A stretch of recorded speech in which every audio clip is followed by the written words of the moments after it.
សាច់សមនខៃតែម្ដាយស្រីថ្លៃហើយខ្មៅពីតូចឆ្នាំថ្មីខ្មៅពេញក្រមុំរងល្អសានសំគ្មានស្រីណាដូចខ្មៅជាស្រីខ្មាគ្រប់លៀងសំស្លមប្រាជ្ញាក៏ឆ្លាតស្ដាប់ពីងម៉ែអើយថ្ងៃនេះបនចូលឆ្នាំថ្មីបងឃើញខ្មៅស្រីអូនរៀមចំទាំងបងរៀនទេវតាដាំការថ្វាយប្រាំងដាំស្លរុំរាំងជូនម្ដាយទៅវត្តបងឃើញខ្មៅពូនភ្នំខ្សាច់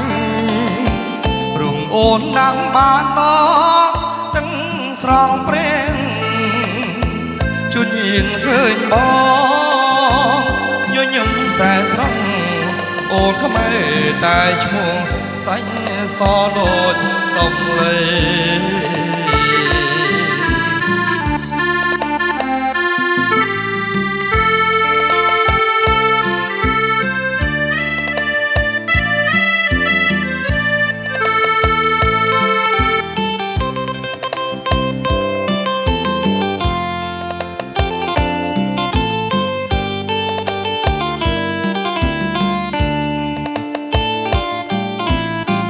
ថ្ងៃ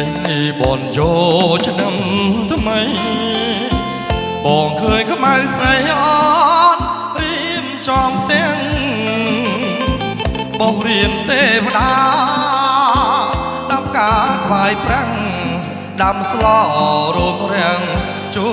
នម្ដាយទៅវត្តបងឃើញខ្មៅពូនភ្នំខ្សាច់រំអូនដាំបានដល់ដឹងស្រងព្រាំងជួនញៀនឃើញបងញញឹមសែនស្រង់អូនក៏មកតែឈ្មោះសាច់សដូចសំឡេង